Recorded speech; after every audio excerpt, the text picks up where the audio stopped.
Olá, pessoal. Paz do Senhor, tudo bem? Eu sou o Sérgio, diácono aqui em Clube de Campo, uma congregação do Ministério de Santo André. E por misericórdia e graça do Senhor, eu sou comentarista dessa revista Ensinamentos Bíblicos dos Jovens desse segundo trimestre. E na ocasião nós estamos estudando esse tema, quem sou, na galeria dos heróis da fé. E hoje, essa lição de número 5, eu venho gravar para vocês um subsídio. É muito importante que você, professor, tenha consciência de que é só um subsídio, são apenas insights. Eu penso que você deve aproveitar esse material, aproveitar os slides apresentados, para que você possa aprofundar a sua aula. E claro, o Espírito Santo conhece a necessidade dos alunos, da sua classe, dos jovens.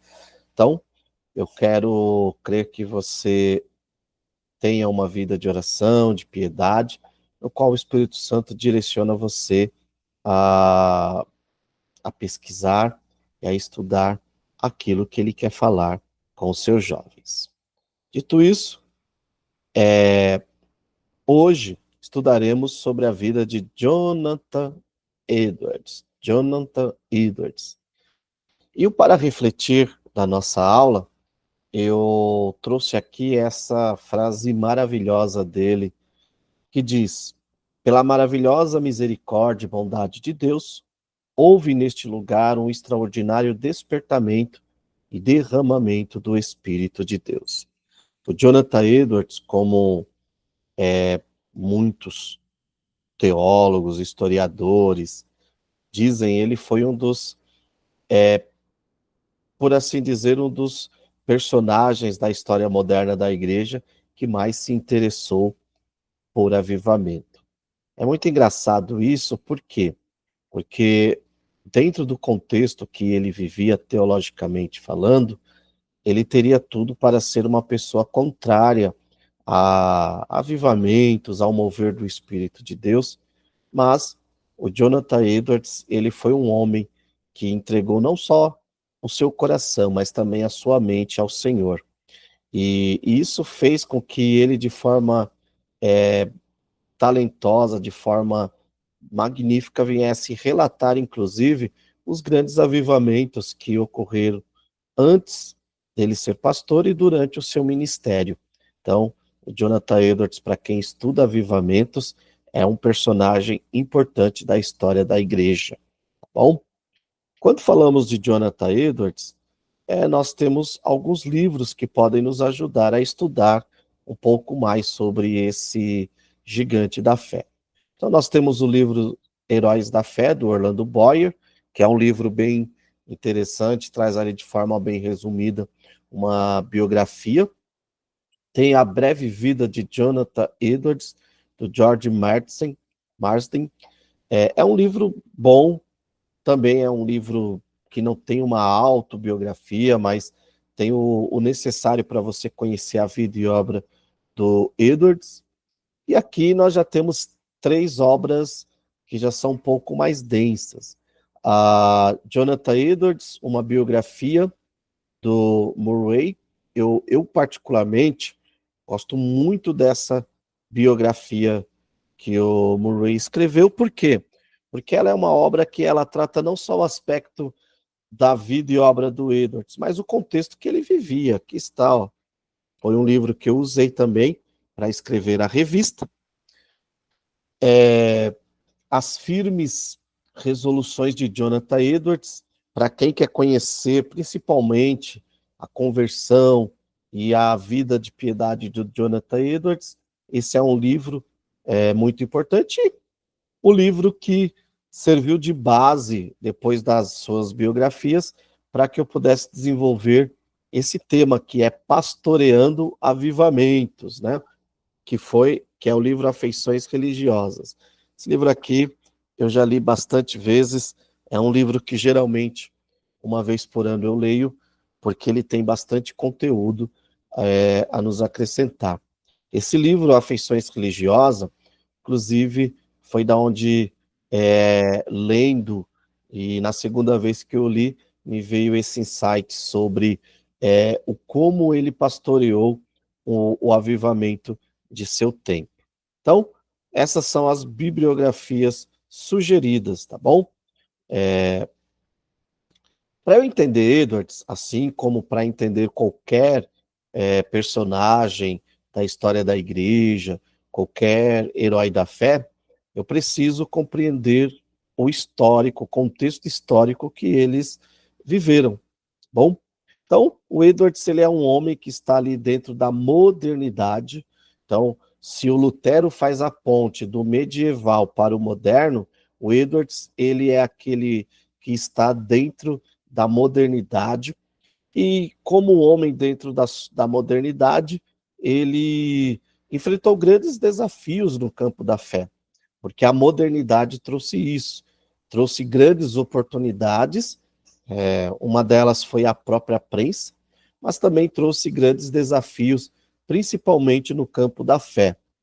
E é interessante que quando você lê a biografia do Edwards, você observa que é, todas essas oportunidades e essas dificuldades, elas foram colocadas ali justamente para o serviço das missões cristãs, da educação cristã, do evangelismo, da publicação e distribuição de Bíblias. Quando falamos que as dificuldades, os desafios também foram colocados como à disposição do serviço das missões cristãs, é que justamente por conta dessa questão principalmente do humanismo que estava muito alto ali na época do próprio Edwards, que nós vemos que houve uma necessidade de urgência por missões, por assim dizer. Então, é, é isso. E dentro desse cenário surge o Jonathan Edwards como um teólogo e pensador. E o Edwards, eu acho fantástico a obra dele, por quê? Porque ele foi um homem que tinha um coração e uma mente queimados pelo fogo de Deus. Ele soube aproveitar todas as oportunidades que a modernidade disponibilizou, e ele, acima de tudo, conseguiu unir um coração queimando em chamas com um intelecto também queimando em chamas, e ambos entregues ao serviço do reino de Deus. O Jonathan Edwards é um exemplo claro de que é possível você ser um intelectual e mesmo assim ser um homem piedoso, um homem de oração, um homem temente e um homem ortodoxo, por assim dizer, ok? Então, esse lema que tem, ou você ora demais, e jejua demais, ou você estuda demais, na vida do Edwards nós vemos as duas coisas. E nos nossos dias também, há homens próximo a nós, houve homens que também tiveram essa mesma, vamos dizer, essa mesma dinâmica, né? Poderia citar aqui dentro do contexto assembleano o próprio saudoso Antônio Gilberto, um homem que uniu intelecto com um coração pentecostal, temente a Deus e que amava e cria nas doutrinas bíblicas, né? Ainda vivo temos Abraão de Almeida, temos muitos outros que poderíamos citar aí, fora até do próprio contexto assembleano, né? Doutor, professor Saião, Carlos Augusto Vailate e muitos outros, né? Se nós citarmos aqui, tomaríamos bastante tempo. Então, fica aí a dica para você, jovem. É sim possível unir um coração em chamas com o intelecto também em chamas entregue ao serviço de Deus. Acima, como a modernidade, ela trouxe também essa questão do renascimento, né? E com o renascimento veio ali o humanismo, onde agora o homem vai questionar tudo. tudo isso trouxe o desenvolvimento da cultura, da ciência, da economia, e trouxe também o interesse, principalmente pela questão geográfica. E tudo isso incentivou uma exploração e a colonização de novas regiões. Isso daqui é muito importante, por quê? Porque falamos de Jonathan Edwards no contexto de Nova Inglaterra, mas quando falamos em Nova Inglaterra, nós estamos falando de Estados Unidos. Então, o Edwards, ele é aquele teólogo, um dos pioneiros da filosofia, da teologia, da vida intelectual, já dentro de um contexto americano. Foge um pouco da Europa, tá bom? E esse incentivo à exploração e colonização de novas regiões é importante por quê? Porque o Edwards, como nós lemos na sua história, ele descende de uma família de puritanos. E os puritanos, eles foram por assim dizer, os responsáveis, né, pela, pela pelo povoamento, pela colonização, principalmente de Massachusetts. Bom, isso ocorreu entre 1620 a 1640. Essa migração da população puritana para a Nova Inglaterra, os Estados Unidos, ela foi principalmente motivada por conta de uma busca de liberdade de praticar as suas crenças. Por que isso? Porque lá na Inglaterra, onde os puritanos surgiram, eles surgem como um grupo de protesto dentro da igreja anglicana. Porque a igreja anglicana, ela rompe com o catolicismo, mas ainda ela continua com muitas práticas do romanismo. E aí os puritanos, eles surgem como um grupo de protesto buscando uma reforma dentro da igreja anglicana. Seria uma reforma dentro da reforma, entendeu? Alguns vão titular de uma segunda reforma, até uma terceira reforma.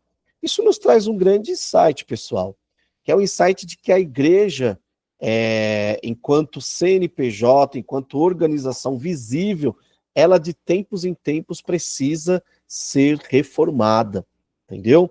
Nós temos visto aí no Brasil afora um movimento que eu particularmente considero um movimento de reforma, por assim dizer, dentro do contexto das Assembleias de Deus.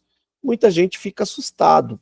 Eu, como uma pessoa que estudo e assim a história da igreja, eu não fico muito assustado. Por quê? Porque de tempos em tempos a igreja precisa ser reformada.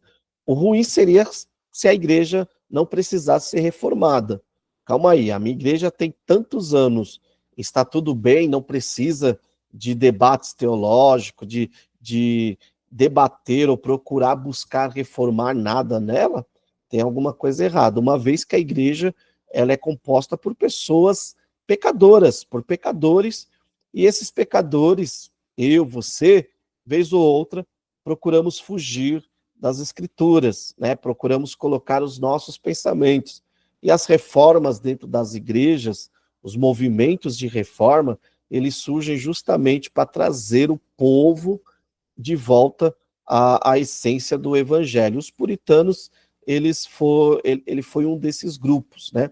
Eles defendiam uma igreja mais pura, simples, baseada na Bíblia, e rejeitavam muitos rituais, e inclusive rejeitava essa hierarquia centralizada dentro da igreja anglicana. Isso é um fato interessante, por quê? Porque os puritanos, na Nova Inglaterra, eles vão dar origem ao congregacionalismo, por assim dizer. Não que lá, né? Não que eles vão criar essa ideia congregacional ou assembleia, por assim dizer, lá na Nova Inglaterra, mas isso já tinha na Escócia com os presbiterianos e na própria Inglaterra com os puritanos. Então, mas na Nova Inglaterra, onde eles vão colocar de vez as suas raízes essas que são até hoje observados por alguns movimentos evangélicos modernos, ok? Então, eles rejeitam os rituais e essa hierarquia centralizada numa única pessoa. Por quê? Porque eles diziam que a igreja é composta por membros e os membros precisam discutir os rumos da sua igreja junto com seus pastores, com seus líderes. Então, junto com essa reforma puritana, entendeu? Vem alguns problemas. Quais são esses problemas? O problema é o seguinte: o rei Jaime VI, ele é um monarca que ele até tenta reconciliar o clero puritano com o clero anglicano. Só que os puritanos, eles abraçaram, assim, uma posição é, de, vamos dizer assim, com muita ênfase na pregação, entendeu? E com muita ênfase nessa ideia de que a igreja ela é governada por um conselho de presbíteros, ok? Mas onde o povo participa. E a igreja anglicana não queria abrir mão da sua posição episcopal, que era o quê? Governada por um bispo nomeado pela autoridade central. Então, é, esses dois pontos foram grandes problemas. Nós vemos que essa questão, dentro da própria igreja anglicana, será fruto da próxima aula, onde estudaremos o movimento wesleyano, também foi um problema ali em John Wesley, entendeu? E então, note que não foi somente os puritanos que questionaram esse poder centralizador, mas o próprio John Wesley e outros movimentos também. Então, basicamente, eram esses pontos. Claro, tinham outros rituais que deixavam, tornavam a igreja anglicana semelhante à igreja católica romana, e tudo isso fez com que os puritanos procurassem uma reforma, e isso trouxe problemas. Qual o problema? Trouxe conflitos religiosos, que piorou depois que o rei Carlos I, que foi filho do Jaime VI, assumiu o trono em 1629.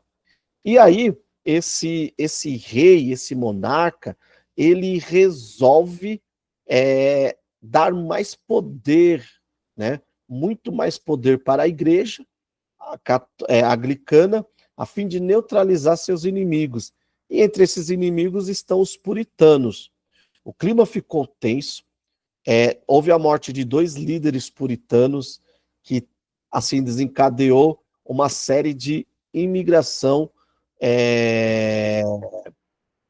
para a Nova Inglaterra. Esses puritanos, eles chegando na Nova Inglaterra, eles vão formar comunidades com uma cultura profundamente religiosa, socialmente unida, politicamente inovadora para a época. Por quê? Porque muitas dessas políticas traziam as questões dos direitos humanos. Isso tudo influenciaria os Estados Unidos por gerações. Então, é interessante. Eles fogem da Inglaterra para tentar criar uma nação de santos na América. Uma comunidade intensamente religiosa, totalmente justa e projetada para ser exemplo não só para a Europa, mas para todo o resto do mundo. Então, olha o tamanho dessa questão dos puritanos na Nova Inglaterra. Aí, no dia 24 de junho de 1629, chegou em Salem. Salem era o nome dado antigamente a Massachusetts, uma frota de 6 navios que trazia cerca de 350 colonos puritanos. E aqui eu trago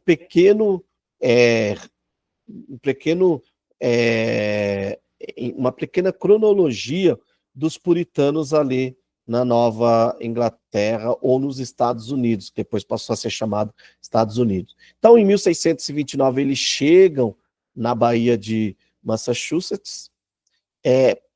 Eles são responsáveis por dar crescimento a essas colônias, principalmente as colônias do norte, na Nova Inglaterra. traz um desenvolvimento social com liberdade religiosa e dominação religiosa. Isso daqui é interessante por quê? Porque haviam também puritanos que eram muitos, como diz, né? Sempre tem as laranjas podres. O movimento puritano trouxe o desenvolvimento com liberdade religiosa, uma educação, enfim, mas eles também trouxeram uma ideia de dominação. E essa ideia de dominação fez com que alguns puritanos fossem aos extremos de perseguir, por exemplo, os batistas. E, inclusive, há o relato de mortes por parte de batista dos puritanos. Mas, enfim, isso não é o fruto da nossa aula, eu só estou trazendo aqui um panorama histórico para você compreender qual o contexto que Edwards ele nasce e ele está inserido. Então, ele está inserido num contexto onde há desenvolvimento por parte do grupo no qual ele vem, que são os puritanos, mas também há uma ideia de dominação, há uma ideia de implantar o reino de Deus ali na Nova Inglaterra. A fé puritana, ou por assim dizer, a reforma puritana, e todos os seus dogmas, eles começam a sofrer declínio. Por quê?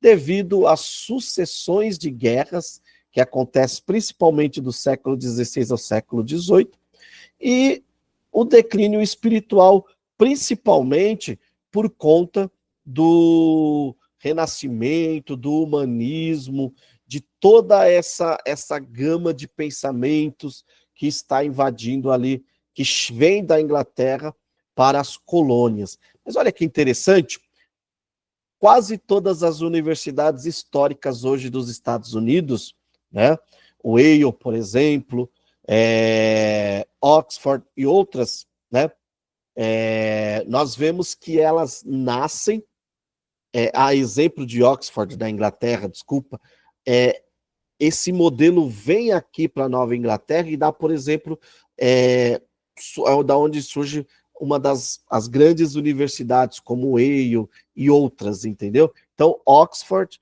ali na Inglaterra, serve de modelo para que essa colônia de puritano venha também investir nas grandes universidades históricas hoje que há, por exemplo, nos Estados Unidos. Mas isso, ao mesmo tempo que é positivo, também traz aí uma racionalização da fé evangélica. Isso é uma questão que Jonathan Edwards entra aí como alguém que vai combater. Então, o que nós vemos? Que os antepassados de Jonathan Edwards, como a maioria dos primeiros colonos da Nova Inglaterra, chegaram principalmente motivados por fatores religiosos e econômicos. A família de Edwards foi uma família com suas raízes puritanas, uma família, como todos os puritanos, que buscou uma sociedade justa, moldada à ética cristã, e essa ética moldando o trabalho, a educação e a política da região ali na Nova Inglaterra. Bom? Só que olha que interessante, o Monthly Cus vai dizer o seguinte, abre aspas, o declínio da fé evangélica no início do século XVIII se deu pelo aumento da população, pela população, consecutivas guerras e o decaimento da espiritualidade dos ministros da palavra de Deus. Você lembra que eu disse para vocês que eles chegam com uma ideia de estabelecer uma visão, uma sociedade de reino na Nova Inglaterra. E dentro, e isso eu acho até interessante na visão puritana, que eles entendem assim, o cristão precisa ser relevante em todas as áreas. Então, eles têm um modelo de universidade, eles replicam esses modelos aqui na Nova Inglaterra, ali principalmente por Yale, a Universidade de Yale, onde o próprio Edwards ele foi reitor por muito tempo, entendeu? E o que acontece? Agora, essa mesma visão deles é responsável principalmente pelo esfriamento dos ministros. Por quê? Agora os ministros puritanos, eles são homens extremamente intelectualizados, mas com uma fé morta, entendeu? Então, e isso traz o quê? Traz o que eu chamo de uma secularização da fé. As pessoas acham que secularizar a fé é só quando eu pego, por exemplo, uma música cristã e canto num show que não é cristão. Eu costumo, com base nas leituras que eu fiz, dizer que o seguinte: a partir do momento que eu tenho esse pensamento, que eu tenho uma vida secular e uma vida na igreja, isso também é secularização da fé. Em que sentido? Porque a fé é a fé. A fé ela deve ser fé dentro da igreja, fora da igreja, aonde eu estiver, eu tenho que ser cristão. Agora, a partir do momento que eu sou uma pessoa dentro da igreja e fora eu sou outra, na verdade, eu estou sendo hipócrita dentro da igreja. Entendeu? Então, eu estou secularizando também a minha fé quando eu tenho esse pensamento. Então, olha que interessante. A partir desse pensamento de que a esfera privada e pessoal estavam separados da igreja, isso faz com que aqueles novos membros comecem a deixar de lado um dos fundamentos dos puritanos, que é justamente o quê? Você tem que ser útil e relevante em todas as áreas da sua vida. Logo, você não tem uma fé secular e uma fé na igreja. Fé é fé. Vida cristã é vida cristã onde você estiver. E isso faz com que os cristãos, os ministros, caiam no racionalismo daquele século. Então, dentro desse contexto, tanto cultural quanto espiritual, um contexto intelectual que tenta tirar Deus das universidades, do meio acadêmico, e ao mesmo tempo tenta fazer com que esses cristãos abandonem a vida acadêmica, alguns, porque eles entendem que a vida acadêmica, o pensamento é coisa da carne, vai distanciá-los de Deus.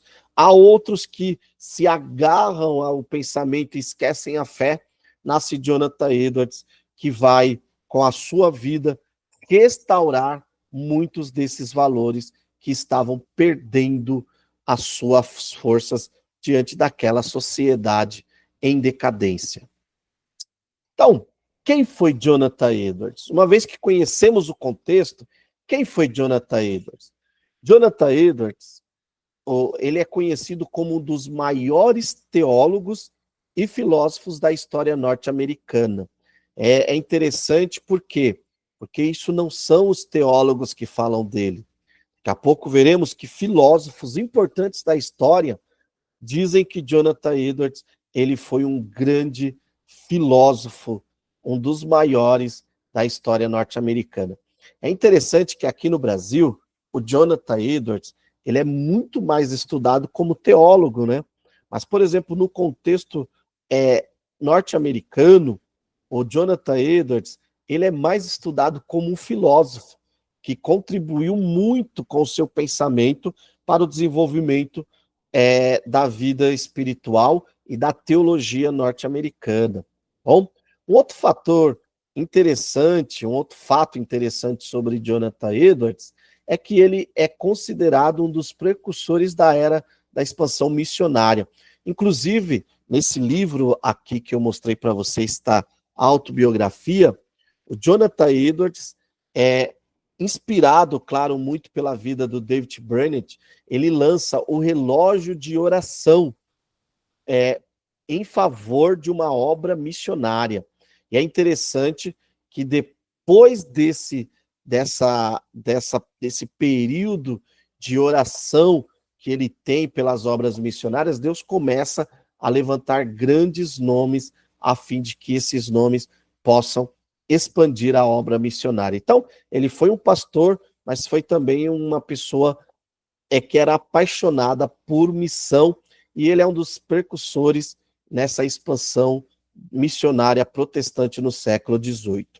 Ele também é um grande avivalista, então ele foi pastor, missionário e avivalista. E tudo isso não é por conta do seu grande intelecto, mas foi pela vida de consagração e pelo desenvolvimento, claro, da sua vida intelectual, no qual ele se tornou esse ícone, esse gigante da fé. Então, o Edwards, ele nasce em 5 de outubro de 1703, em Connecticut, Estados Unidos, em um lar puritano. Ele foi o único filho homem entre 11 crianças. O seu pai era o Timothy e Edwards, e a sua mãe, a Esther. Ambos também intelectual, ambos inteligentes, ambos compreendiam a importância da educação na vida de Jonathan Edwards.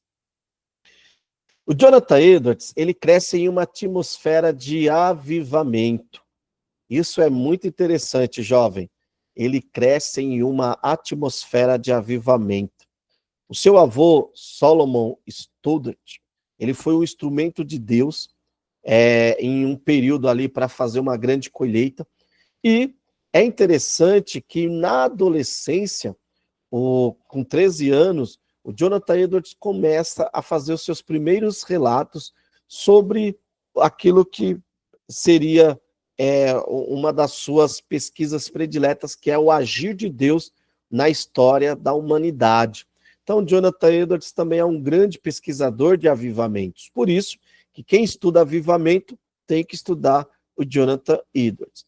E quando ele estava ali para completar 13 anos, ele escreve uma carta relatando o que Deus estava fazendo, né?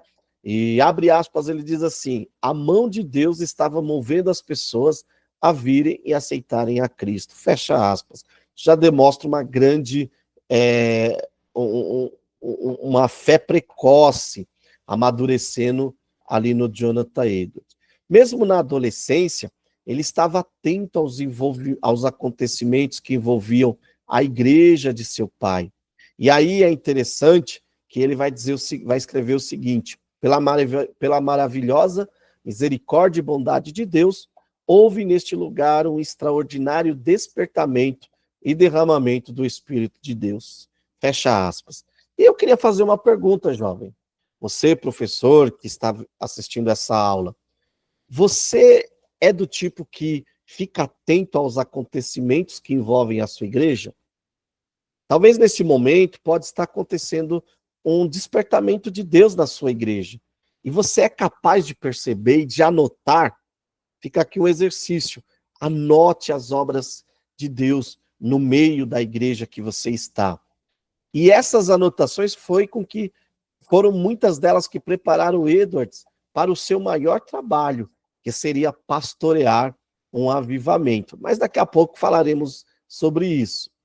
Então, o Edwards, ele foi um menino, como qualquer menino, só que, ao mesmo tempo que era uma criança normal, comum, que brincava, que chorava, com certeza ali fez as suas artes, tá? Por isso que eu gosto dessa biografia, porque há algumas biografias do Edwards que tornam ele um ser místico. O Edwards não chorava, o Edwards não. O Edwards foi um menino como qualquer menino. Inclusive, ele só vai ter uma conversão real, e daqui a pouco veremos, aos 17 anos. Então, mostra-nos que ele era uma criança como qualquer outra. Claro, ele foi uma criança precoce. Isso passa muito pelo investimento que os seus pais faziam e deram na sua educação. E aqui fica um alerta para os professores que são pais: invistam na educação dos seus filhos. Por exemplo, aos 5 anos de idade, seu pai começou a ensinar hebraico, grego e latim para o Edwards. Isso resultou não só numa educação muito à frente, mas necessária para o seu ingresso acadêmico. Aos 11 anos, esse garotinho escreve um tratado sobre aranhas. É inclusive que esse tratado, há tanta ciência nele, que muitos consideram como um tratado científico. Então, invista na educação do seu filho. Ah, Sérgio, mas meu filho não é um gênio como o Edwards. Quem disse que a genialidade de Edwards foi que fez com que seu pai investisse em sua educação? Seus pais, como bons puritanos, investiram porque, para os puritanos, os filhos, eles são não apenas presentes, no qual o desembrulho fica idolatrando, mas os filhos eram um ministério de Deus para eles. Então, todo puritano entendia o seguinte: eu preciso preparar o meu filho para que eles venham continuar a expansão do reino de Deus e a pregação do evangelho. Então, o Edwards foi preparado para estar na academia, para estar no dia a dia. Fica essa grande lição para nós, conforme esse artigo da Matlichus. Então, conforme já te falei, o Edwards ele foi um jovem precoce. Essa antologia de Edwards é lançada pela editora Vida Nova, escritas aí por Smith, Stout e Mikema. Eles nos traz esse relato, que o Edwards ele foi precoce. Ele ingressou em Yale em 1716, aos 13 anos, e se formou 3 anos depois. Abre aspas, já tendo uma mente inquiridora que não conhecia limites, quer científicos, quer literários. Somando à sua mente prodigiosa, havia um desejo ardente de ser amplamente reconhecido como instrumento na causa de Cristo. É interessante que nesse período de 13 anos, o Edwards ainda não tinha experimentado, conforme ele vai relatar, a sua conversão, o seu novo nascimento, mas ele já desejava somar o prodígio da sua mente e todo esse talento que ele tinha para o estudo. Ele desejava ardentemente unir isso e ser instrumento na causa de Cristo. Jovem, qual que é o seu desejo ao ingressar numa universidade? Somente ganhar dinheiro, ficar rico? Eu acho que todo mundo que cursa o ensino superior ou busca um ensino, ele busca pensando também em ser bem remunerado. Isso não está errado. Mas junto com a remuneração, você colocou o desejo de servir a Deus e a causa de Cristo na sua profissão? Você que está fazendo pedagogia, você já pensou o quanto você pode ser instrumento de Deus dentro da pedagogia? E não só na sala de aula, mas nas secretarias, nas diretorias de ensino, né? Você que está fazendo medicina, já parou para pensar que, claro, com todo o amparato técnico para curar por meio da medicina, mas você pode, de repente, ali em pensamento, orar e o Senhor curar um doente? Pense nisso.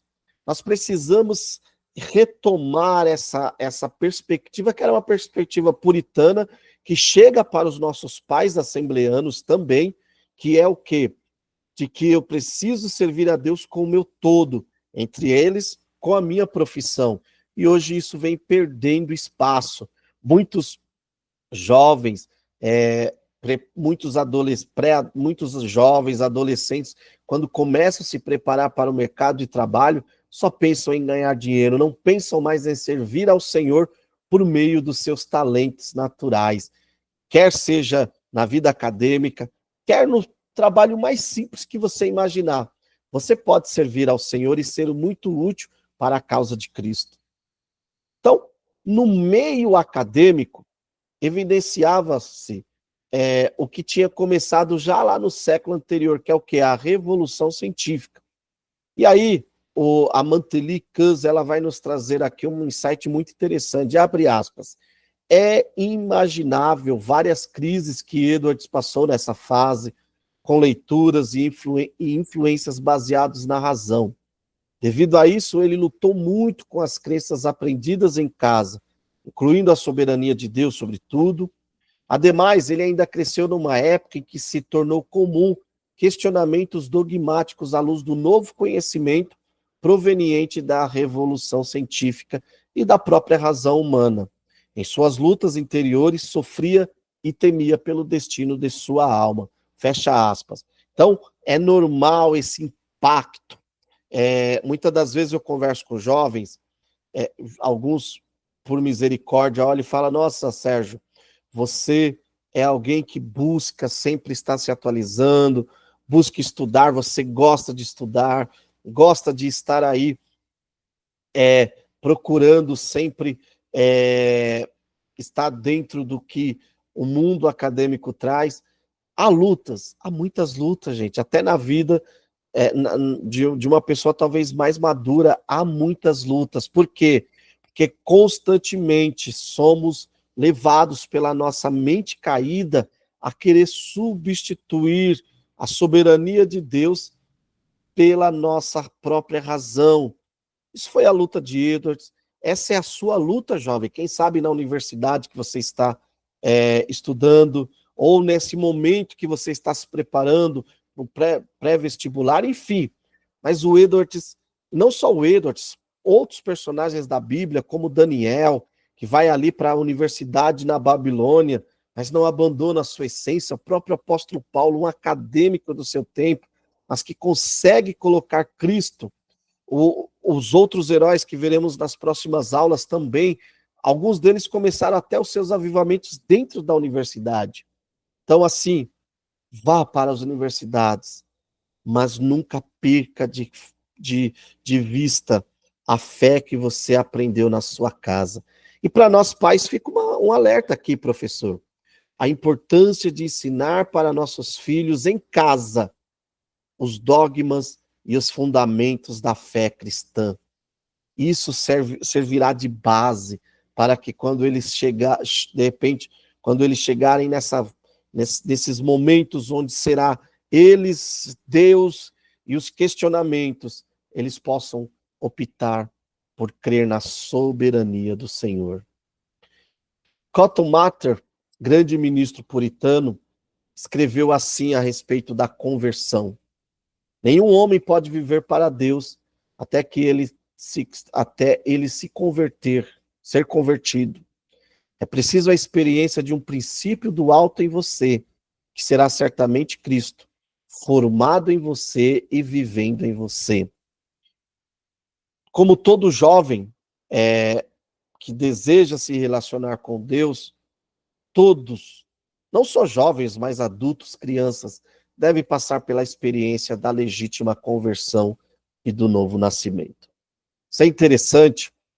Eu coloquei aqui conversão intelectual e religiosa.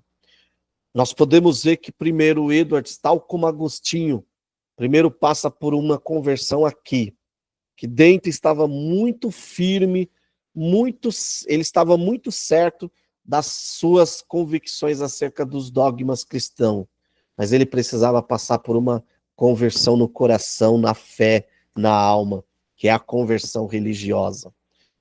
E o Edwards, ele vai relatar assim, que mesmo nascendo em um lar cheio da presença de Deus, ele passa por uma experiência de conversão que incluía a visão da glória de Deus visível apenas aos 17 anos, isso em 1721, ali no contexto da própria universidade.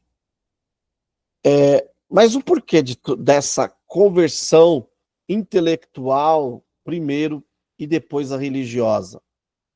O doutor Alderi Souza de Matos, que é um professor de teologia e pesquisa a história da igreja no contexto da Universidade Mackenzie, ele vai nos dizer ele vai escrever uma coisa interessante, abre aspas. O fato é que, tendo sido inicialmente durante a sua juventude atraído pela filosofia, notadamente sob a influência de grandes empiristas e cientistas ingleses como John Locke e Isaac Newton, eventualmente as preocupações de ordens religiosas tornaram-se poderosamente dominantes em sua vida e pensamento. Tais preocupações o levaram ao ministério pastoral e à teologia. Então, ele primeiro é confrontado intelectualmente e ele passa no teste. Logo depois, essas questões intelectuais o levam a procurar respostas às questões religiosas, que aí é só Cristo que pode responder. Então, dentro dessa conversão, o Edwards vai passar por aquilo que a Matilicans e outros vai chamar de a conversão processual. O que seria isso, Sérgio? Isso é muito interessante, professor, você abordar, por quê? Nesse contexto imediatista que nós vivemos, a conversão processual de Edwards, por exemplo, seria vista como um fracasso. Porque nós somos acostumados como? Faz o apelo, já começa errado o nosso apelo, muitas das vezes coloca Jesus como mais uma opção na feira. Você que tentou tudo, foi ali, foi acolá, deu uma chance para Jesus, como se Jesus precisasse de uma chance. Ele é o único, ele é o exclusivo Salvador. Então, o nosso apelo já deveria mudar. Ó, você buscou tudo, mas você não buscou a única salvação, o único caminho e a única vida que é Cristo. Está à sua disposição. Então, o nosso apelo tem que mudar. Não colocar como o pecador dar uma chance, deixa eu experimentar, ver se vai funcionar Jesus. Jesus é a única solução para o problema do homem. E o Edwards, ele passa por essa conversão processual, que inclusive era muito questionado até na época dos puritanos. Por quê? Porque os puritanos, eles tinham uma mentalidade que era o momento certo. Então, imagina, aquele culto de domingo, eu levantei a mão, ali tudo muda na minha vida. Ali eu deixo de existir o velho homem e agora é um novo homem. E o Edwards, não. Ele vai passar por um processo, a conversão dele começa. Quando ele começa a entender, compreender o evangelho, parte do evangelho ali com os seus 12 anos, 12 para 13 anos, e se concretiza aos 17 anos, quando ele, maduro, compreende a transformação genuína que a fé produziu nele, entendeu? Isso é tão interessante porque quando ele se converte aos 17 anos, é de uma firmeza, de uma clareza tão grande, que ele vai escrever um livro, Resoluções Religiosas, justamente para colocar o seguinte: olha, a partir de agora eu quero servir a Deus com tudo que eu sou, com meu intelecto, com meu tempo, com tudo. Então, pessoal, nós precisamos, professor, eu acho, muitas das vezes parar com esse imediatismo dos púlpitos, de achar que eu preguei hoje e hoje o pecador tem que se arrepender. Para muitos, a conversão é um processo longo e nós precisamos compreender isso. Alguns, como Edwards, como Agostinho, vão questionando e dentro dos questionamentos, sendo respondidos por uma pregação expositiva, bíblica, sadia, essas pessoas chegam ao estágio de maturação e elas falam: opa, agora eu compreendi, agora eu posso dizer sim para a fé cristã, ok? Então eu acho sensacional isso. E uma vez que o Edward se converte, é interessante que agora ele começa a desfrutar da beleza de Deus por meio da presença de Deus por meio de sua beleza e santidade. A beleza e a santidade de Deus são coisas agradáveis para Edwards. O Edwards, eu não coloquei aí no slide, mas ele dissertando sobre a beleza da cruz, aquilo que nós conhecemos hoje como teologia estética, ele vai dizer o seguinte, que aquilo que é belo chama a atenção. E aí ele usa a figura de uma pessoa bela andando na rua. Essa pessoa com certeza atrairá para si a atenção. Assim é a cruz de Cristo. Ela se levanta como o símbolo cristão mais belo e atrai para si todos, a atenção de todos, porque ela é bela. Eu acho isso sensacional. Um outro ponto que você pode, aí de repente, professor, explorar com o seu aluno é essa questão da beleza da teologia estética de Edwards, principalmente nesse livro Afeições Religiosas. O Edwards trabalha muito essa questão. Então, o próprio Edwards, ele relata o seu encontro com Deus. E foi assim, ó, aos 17 anos, ele descobriu qual era o pecado que ele sofria. E ele sofria de um pecado que eu e você às vezes nem damos conta, mas sofremos também. Precisamos nos converter desse pecado, que é o pecado do orgulho e da religiosidade falsa. e que ele precisava de Cristo. E aí, abre aspas, olha o que ele fala: fui levado a buscar a salvação de uma maneira que jamais buscara antes. Senti que deveria entregar todas as coisas do mundo por um interesse em Cristo. E aí o Edwards depois relata como foi chegar ao final desse processo de conversão, que começa ali com seus próximos 13 anos e vai até os seus 17 anos. Abre aspas, a primeira ocasião que lembro daquele tipo de doce deleite interior em Deus e nas coisas divinas que vivenciei muito desde então foi ao ler aquelas palavras que se referindo ao texto de 1 Timóteo. Por isso que eu coloquei no texto áureo da nossa revista o texto de 1 Timóteo como o texto-chave, né? O texto-chave como o texto de 1 Timóteo 1,17, que diz: ora, ao Rei dos séculos, imortal, invisível, ao único Deus, seja honra e glória para todos sempre. Amém. E após essa leitura ele fala um sentido da glória do ser divino, um novo sentido, muito diferente de qualquer coisa que jamais experimentei antes, invade a alma de Edwards. E olha que interessante, quando ele passa por esse processo de conversão, ele desfruta a beleza e a santidade de Deus. E ele passa a entender, ele deixa de ser um jovem orgulhoso e passa a sentir prazer na presença de Deus. E ele escreve: pensei comigo mesmo, qual excelente era esse ser, e qual feliz eu seria se pudesse me deleitar nesse Deus e me extasiar nele, no céu, e ser absorvido por ele, por assim dizer, para sempre. Edwards, ele chega num estado de conversão que ele fala: eu quero ser absorvido por Deus. Jovem, que profundidade de conversão.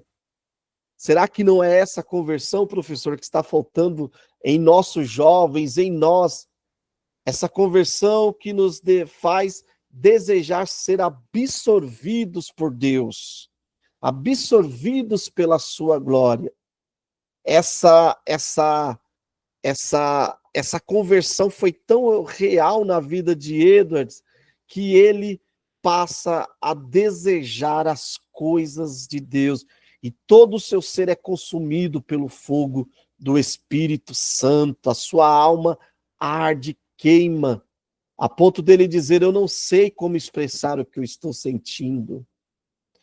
E se desfrutar a beleza e a santidade de Deus foi tão intenso na vida de Edwards que temas como santidade, juízo, que para muitos jovens pode trazer horror, para Edwards trazia e representava a beleza e a glória de Deus.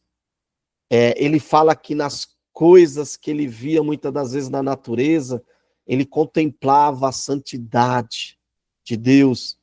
Muitas das vezes no trovão, que traz exprime um juízo de Deus, ele sentia deleite. Por quê? Porque ele já não via mais terror e medo, mas ele se deleitava. E olha o que ele vai dizer, abre aspas: a santidade fez da alma um campo, um jardim de Deus, com toda espécie de flores aprazíveis, tudo agradável, gostoso e tranquilo. Isso é interessante. Que o Jonathan Edwards está querendo dizer é que quando há uma conversão em nós, tudo em Deus nos agrada. Até mesmo o seu juízo, a sua ira, nos traz agrado. Que coisa mais estranha, talvez você pode pensar.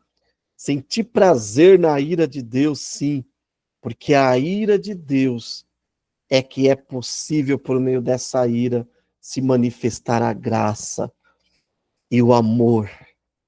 Eu não sei se isso te toca, mas me toca profundamente saber que na beleza, no furor, no trovoar da ira de Deus, eu posso encontrar a beleza da graça amável de Cristo Jesus nessa ira, nesse juízo. Tudo isso é o que uma conversão real faz. O Edwards também ele coloca como meta na sua conversão desfrutar todo o tempo na presença de Deus. O Edwards ele frisou a importância que o tempo tinha e ele escreveu: resolvi jamais fazer alguma coisa que eu não faria se soubesse que estava vivendo a última hora da minha vida. O que é isso? Senso de urgência, fazer valer o tempo. Quanto tempo perdemos em coisas que não são úteis? Poderíamos estar escrevendo sermões, escrevendo livros, contribuindo na academia, contribuindo na nossa igreja local, contribuindo com a nossa sociedade, e nós perdemos tempo em coisas fúteis, às vezes falando coisas que não contribuem para a expansão do reino de Deus. Edwards frisou que o tempo era importante. Viva, jovem, cada dia da sua vida como se fosse a última hora da sua existência nessa terra. Assim você produzirá. Porque Jesus, em 33 anos e 3 anos de ministério, produziu mais do que qualquer pregador, do que qualquer ser humano. Porque Jesus sabia que ele morreria em breve. A morte está aí para nos alertar que em breve podemos passar dessa vida para a eternidade, que possamos ser úteis, possamos aproveitar o nosso tempo na presença de Deus. E aí, o Martin Lloyd Jones vai escrever que Jonathan Edwards foi o homem certo para o seu tempo. Abre aspas. Talvez seja tolice, mas sou tentado a comparar os puritanos aos Alpes, Lutero e Calvino ao Himalaia, e Jonathan Edwards ao Monte Everest. Para mim, ele sempre foi o homem mais parecido com Paulo. Foi porque, tal como Paulo, uniu espiritualidade com genialidade, com intelecto. E tudo isso ele pôs a serviço do reino de Deus com um senso de urgência, de tempo pouco, de pouco tempo. Então eu preciso pregar Cristo. Isso é sensacional. Então, Edwards foi um homem certo para o seu tempo. Jovem, você é o jovem certo para o seu tempo. Professor, você é o professor certo para o seu tempo. Se faça útil.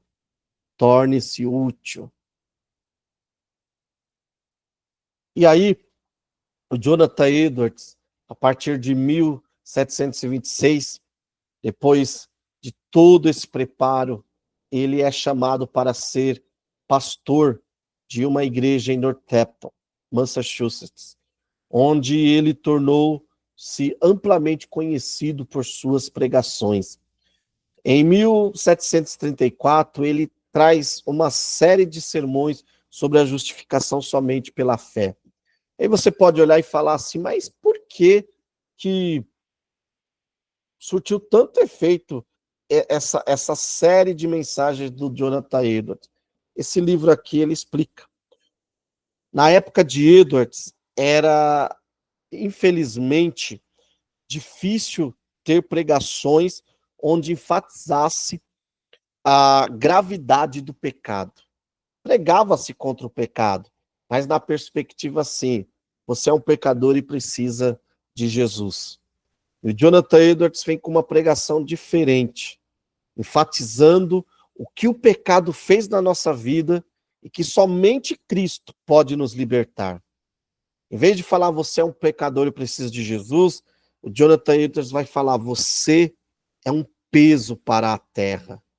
O pecado nos torna inútil, tão pesado para essa terra que ela está prestes a se abrir e nós cairmos vivos no inferno se não fosse a graça e a misericórdia de Cristo de nos tornar leve e úteis e aceito para Deus. Isso trouxe um impacto. As pessoas começaram a compreender a gravidade dos erros dela.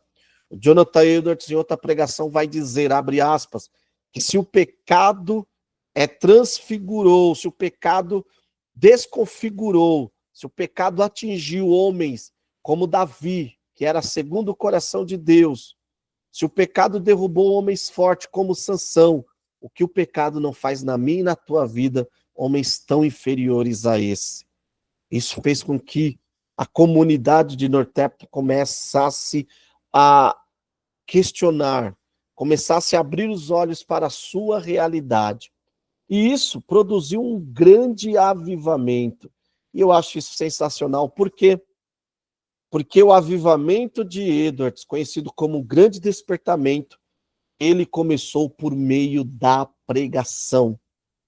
Começa, claro, pela vida de devocional do Edwards, passava 13 horas orando, estudando, conhecendo a Bíblia, mas também passa muito pela pregação, pela série de pregações que ele fez nesse período. O avivamento que começou lá em Northampton logo se espalha por todos os lados da Nova Inglaterra.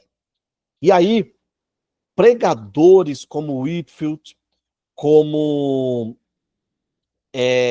Whitefield, e outros grandes, eles começam a viajar para a Nova Inglaterra e começam ali a pregar aquelas boas novas, ganhando almas. E esse reavivamento faz com que o próprio Edwards começasse a observar como as pessoas estavam reagindo a esse grande despertamento. Então, o século XVIII principiou os avivamentos nas igrejas norte-americanas. E Jonathan Edwards estimulou esse reavivamento com seu próprio tipo de pregação ardente. Justificação somente pela fé, a realidade de um inferno, de uma eternidade sem Deus. Então, Jonathan Edwards foi importantíssimo. Nós vemos o Whitefield como um itinerante, um homem do fogo, por assim dizer, e o Edwards como aquele que organizava esse grande avivamento. Esse avivamento, ele tem o seu auge entre 1740 a 1742, onde ocorre ali uma pregação massiva pelo Whitefield e pelo Gilbert Tennent, que era um ministro presbiteriano de Nova Jersey, que esses dois começam a atrair multidões. E as suas pregações inflamadas, diferente daquelas pregações mais paradas, fez com que as pessoas respondessem também emocionalmente a essas pregações. E o próprio Edwards também se aproveitou dessa questão com uma ênfase um pouco melhor, com uma ênfase diferente, por assim dizer. Ele não apela para a emoção. Ele prega de forma calma, mas ele utiliza as principais doutrinas para trazer esse senso do pecado. Isso ficou conhecido como a pregação do terror em várias ocasiões, mas o que ele queria pregar era o senso, a realidade do pecado. E o sermão mais famoso é Pecadores nas mãos de um Deus irado, que, diferente, professor, do que muitos pensam, é um sermão que mostra como o Edwards conhecia a doutrina da graça. Ele pôs esse nome, mas não seria errado chamar pecadores atraídos por uma graça enorme, porque esse sermão fala da graça como poucas pregações na história da igreja tratam. Esse despertamento, ele produz conversões em massas, muitas almas transformadas, mas também traz excessos. E aí é onde surge Jonathan Edwards pastoreando o avivamento, pastoreando tudo aquele. O Jonathan Edwards, o trabalho dele é importante por quê? Porque ele tinha que dar resposta aos críticos e tinha que conter também os excessos dos convictos e novos convertidos. Então, o Edwards, ele é um apologista e um pastor desses grandes avivamentos. Quando eu disse lá que ele foi um homem certo para o seu tempo, muitos de nós talvez não teríamos conseguido pastorear um avivamento na época que ele viveu, porque ele precisava dar uma resposta intelectual aos que passavam dos limites e precisava dar uma resposta bíblica, teológica e espiritual aos críticos. E Jonathan Edwards tem a capacidade para fazer isso como poucos. E aí, ele começa a pastorear o avivamento. E como que ele pastoreia esse avivamento? Ele escreve o livro Afeições Religiosas. Nesse livro, ele começa a traçar o perfil da verdadeira conversão. Então, ele vai tratar os excessos e vai tratar também os críticos. Então, vamos falar aqui. Para os críticos, o que o Jonathan Edwards falava? Para os críticos, ele recomendava o fervor encontrado na centralidade de Cristo. Aí, tá aqui as frases, mas eu gosto muito dessa. Somente Cristo pode fazer as Escrituras se tornarem um meio para inflamar o coração. Para os que se entregavam em excesso às emoções, ele também alertava para os perigos disso se tornar o foco do avivamento, e não a glória de Deus e a beleza de Cristo. E aí, o Jonathan Edwards tem uma frase que eu acho sensacional. Ele vai dizer que muitas das vezes os que se entregam aos excessos colocam suas experiências no lugar de Cristo. Isso é muito parecido com o que nós vemos nos nossos dias. Nós vemos pessoas que criticam os movimentos que o Espírito Santo faz e outros que colocam nos movimentos a sua centralidade. Se eu for para o culto e eu não chorar, não há avivamento. E quem disse que lágrimas é que geram avivamento? O avivamento é que tem que gerar as lágrimas de arrependimento. E outra coisa, muitos dos nossos avivamentos só geram emoções de alegria. Mas, por exemplo, o avivamento traz alegria, mas ele traz consigo antes um sentimento de qual distante eu estou de Cristo e eu preciso me arrepender. Todo avivamento começa com uma mudança nas emoções, um arrependimento nas nossas emoções. Então, o Jonathan Edwards, ele é importantíssimo dentro desse processo, porque ele vai trazer resposta aos críticos e também ele vai trazer respostas aos que se entregavam aos excessos, né, daquilo tudo que estava acontecendo. Inclusive, o próprio Jonathan Edwards vai corrigir o Whitefield, falando que ele não podia, ele deveria dosar a ênfase na pregação e nas emoções em suas pregações e visar mais o despertamento intelectual e do coração das pessoas. Então, isso daqui é interessante porque eu sempre falo assim, nós não podemos ter uma fé demasiadamente espiritual e nem uma fé demasiadamente racional. Temos que ter equilíbrio. E esse equilíbrio acontece como? Acontece na nossa união na igreja, na nossa comunhão na igreja.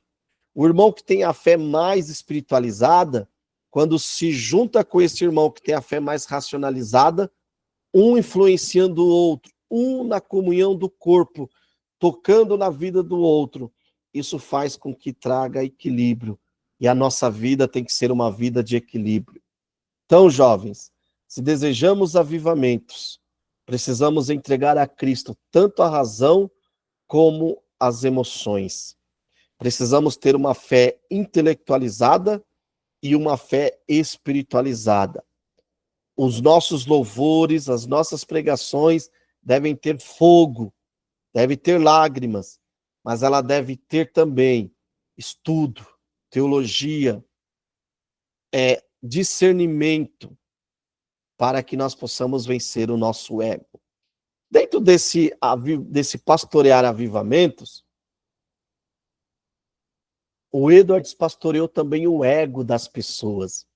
E é interessante que para pastorear o ego das pessoas, lá atrás, se lembra, com 17 anos, ele aprendeu a pastorear o ego dele. O problema, muitas das vezes, professor, é que nós não sabemos e não temos know-how, não temos subsídio para pastorear o ego das pessoas, porque não sabemos pastorear ou instruir nem o nosso próprio ego. A vida é centralizada em nós, a igreja tem que ser centralizada em nós. E o Edwards instruiu os membros quanto à centralidade de Cristo. Nossos olhos precisam estar na centralidade de Cristo. O próprio Cristo chama a atenção daquelas pessoas em João 6 para ele. Aquelas pessoas estavam indo por causa do pão, e Jesus vai falar: vocês precisam ver por causa de mim. Que nós possamos abandonar os nossos interesses pessoais e focar mais nos interesses de Cristo. O eu não pode ter importância primária em nossa vida, ele tem que ter importância secundária. O avivamento genuíno, segundo o Edwards, é aquele que produzia mudanças na vida das pessoas. O Edwards só foi capaz de pastorear isso porque ele viveu isso. Ele era um homem de oração, um homem de estudo das Escrituras, um homem entregue a Cristo. E o seu modelo, a sua vida, foi uma verdadeira pregação para o seu rebanho. Só que é interessante, né?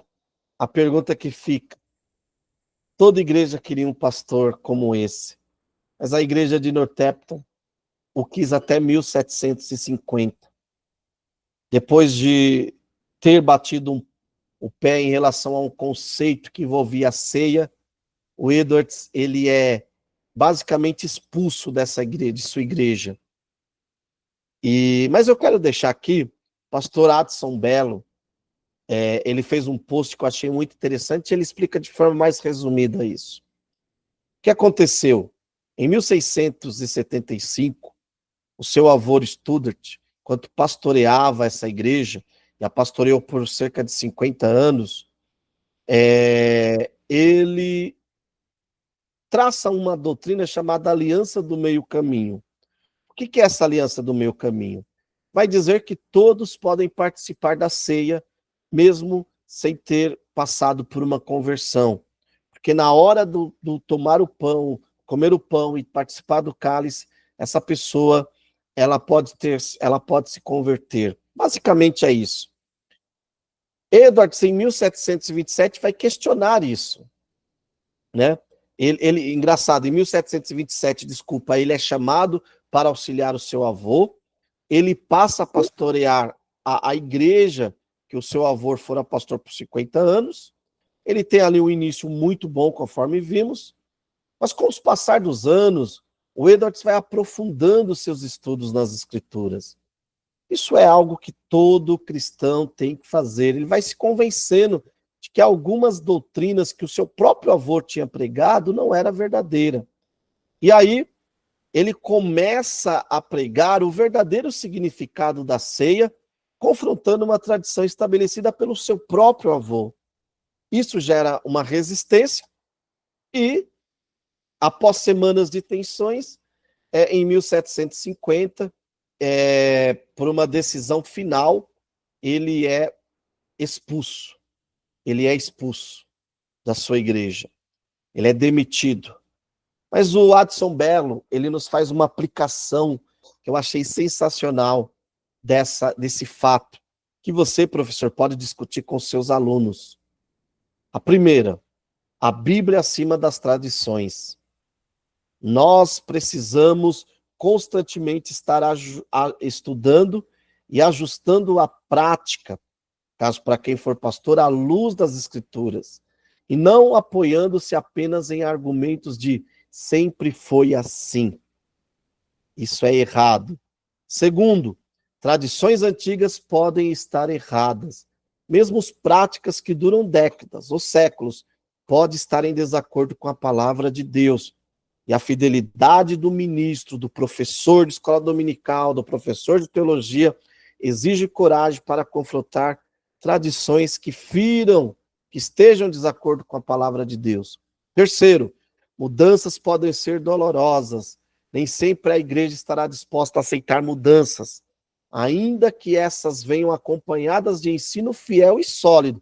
Não estou falando de qualquer mudança, estou falando de mudanças baseadas em ensino fiel ao texto e sólido. E se você quer ser um homem bíblico, isso tem um preço. A fidelidade à palavra do Senhor tem um alto preço. Mesmo que muitos membros sejam ensináveis, sempre haverá resistência. Isso aconteceu com Paulo, com Jesus, próprio Jesus, com Paulo, com Edwards, pode acontecer comigo, com você. Confiança em Deus, mesmo na rejeição. O Edwards confiou em Deus, mesmo não sendo aprovado mais pela sua igreja, mas ele confiou em Deus, por isso permaneceu fiel à palavra. E sexto, a rejeição não significa fracasso.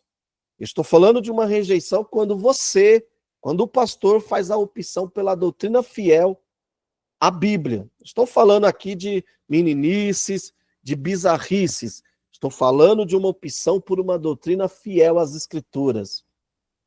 E o caso de Edwards nos traz um grande encorajamento. O próprio Martin Lloyd-Jones vai dizer, abre aspas, essa foi uma das coisas mais espantosas que já aconteceram e deve servir de encorajamento aos ministros e pregadores. Lá estava esse gênio, esse homem de grande avivamento, e ainda assim foi derrotado por 230 votos a 23.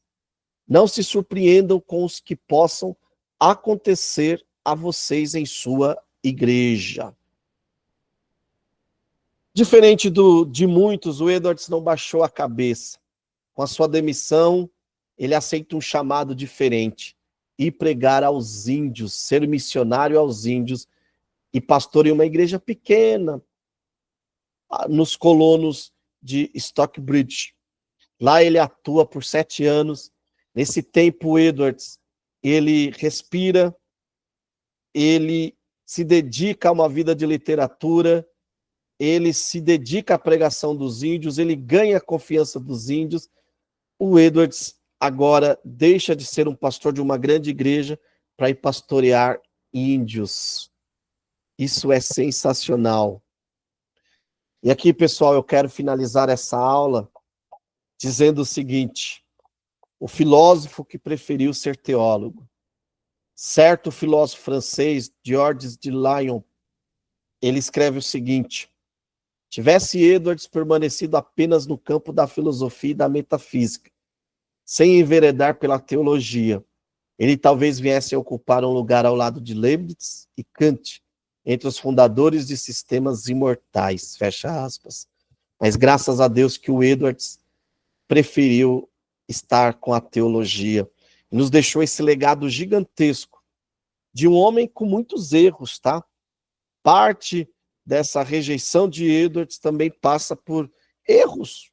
O Edwards não era perfeito, ele era um homem mais do escritório, era um homem mais reservado. Mas também digo, aquela igreja não estava pronta para o pensamento de Edwards.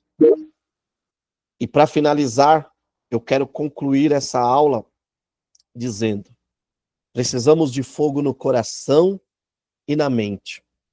Talvez o pensamento moderno despreze em parte a intelectualidade e os estudos acadêmicos quando se fala em fazer a obra de Deus.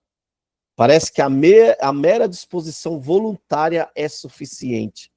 Longos estudos e uma preparação diária com aprofundamentos teóricos costumam ficar de lado, com uma supervalorização de estar o tempo todo entre as pessoas. Quanto melhor se faria a obra de Deus com preparo prévio e aplicação regular à palavra de Deus, e investimento em tempo com Deus e tempo a sós para autoexame e meditação. Esse é o grande legado que Edwards nos deixa. Eu espero que você, professor, possa compreender que isso daqui é só um subsídio. É muito pouco perto do que você tem a estudar sobre Jonathan Edwards, mas que a sua vida possa ser tocada com fogo no coração e na mente. Só assim poderemos pastorear avivamentos. Amém?